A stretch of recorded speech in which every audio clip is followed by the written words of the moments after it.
बात क्लियर कर देता हूं बच्चों। ये फैसला 10 सितंबर के आसपास का है, जो संजीव रॉय की याचिका पर दिया गया है सुप्रीम कोर्ट ने।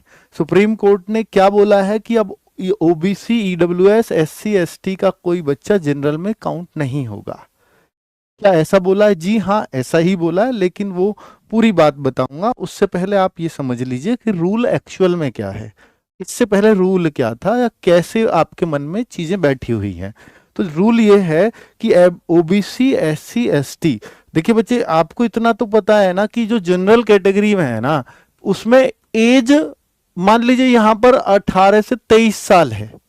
और ये एसएससी जीडी से मुद्दा उठा है, पता है? एसएससी जीडी 2016-17 के आसपास की भर्ती है ये, जिसमें 62,000 के आसपास वैकेंसीज आई। इन 62,000 वैकेंसीज में पता है क्या हुआ?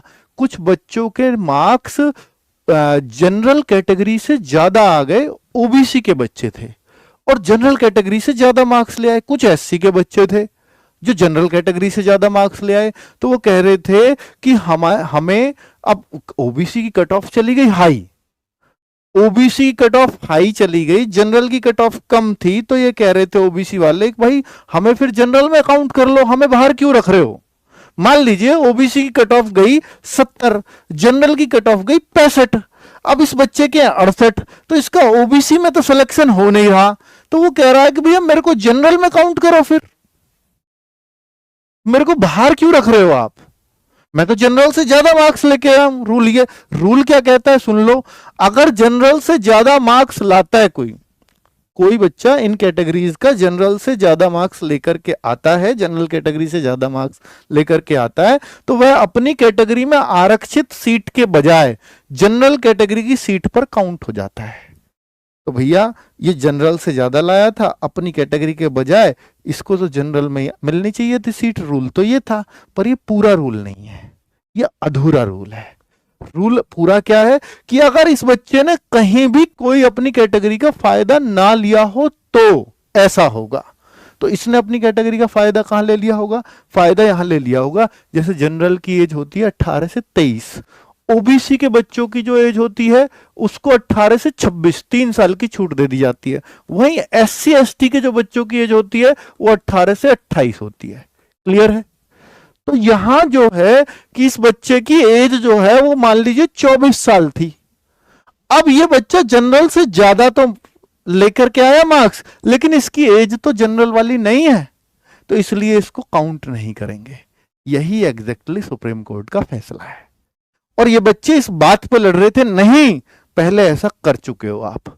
अब क्या है, अब इस बात को समझो। मैंने कुछ नाम लिखे हैं, तो यही सुप्रीम कोर्ट ने बोला है कि अगर नोटिफिकेशन में ये मेंशन है कि गवर्नमेंट ऑर्डर के अकॉर्डिंग, गवर्नमेंट ऑर्डर है 1998 का, जिस बात को मैं बता रहा हूं कि ओबीसी, एससी, एसटी में कोई बच्चा ज्यादा मार्क्स लाता है जनरल में, जनरल से ज्यादा मार्क्स लाता है, तो जनरल में कैटेगरी में काउंट तो कर लिया जाएगा, लेकिन उसने अपनी कैटेगरी का पहले कोई फायदा ना लिया हो, मतलब एज छूट ना ली हो।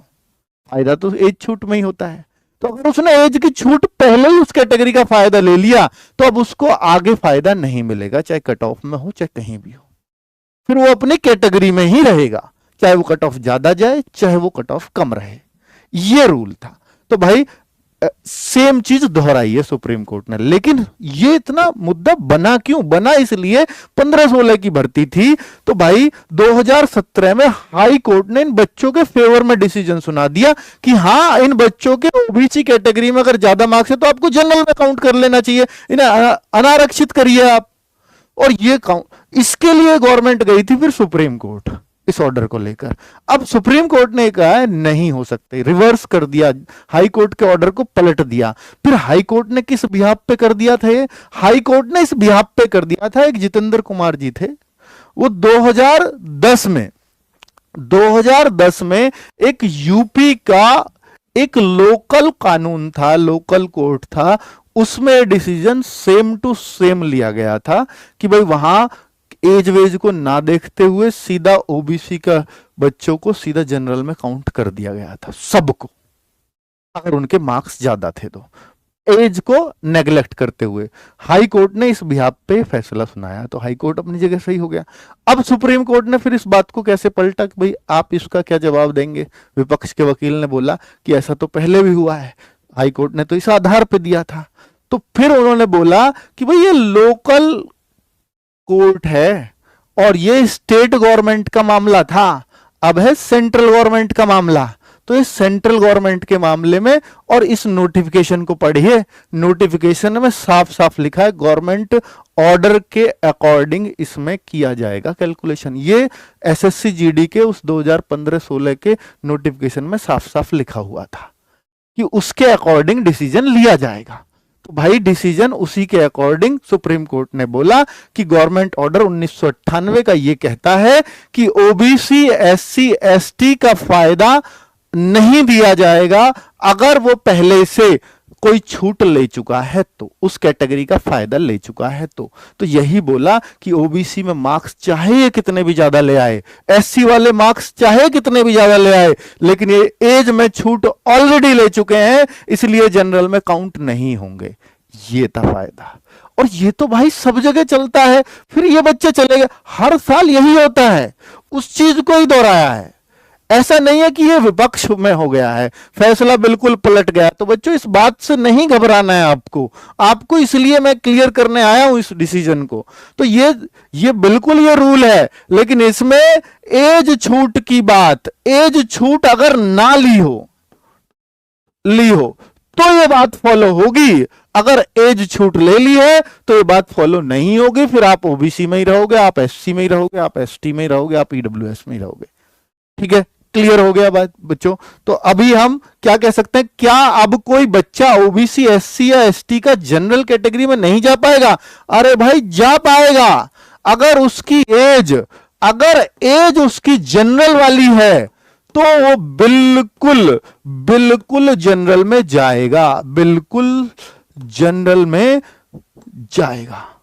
ये लीजिए, बिल्कुल लिख के दे रहा हूं, और सेम चीज सुप्रीम कोर्ट का सेम ही डिसीजन है। ठीक है, जिसकी एज ही नहीं आ रही वो जनरलों की सीट नहीं काटेगा, जिसकी एज ही नहीं है भाई वो, ये तो बिल्कुल यही रूल चलता है, वही चीज दोहराई है। तो इसलिए बहुत कंफ्यूज मत हो, वो हाई कोर्ट ने बच्चों को कंफ्यूज कर दिया था, फिर सुप्रीम कोर्ट ने उसको एकदम क्लियर कर दिया। तो अभी किसी तरह का कोई कंफ्यूजन अपने मन में मत रखना, यही डिसीजन था। थैंक यू वेरी मच, नमस्ते।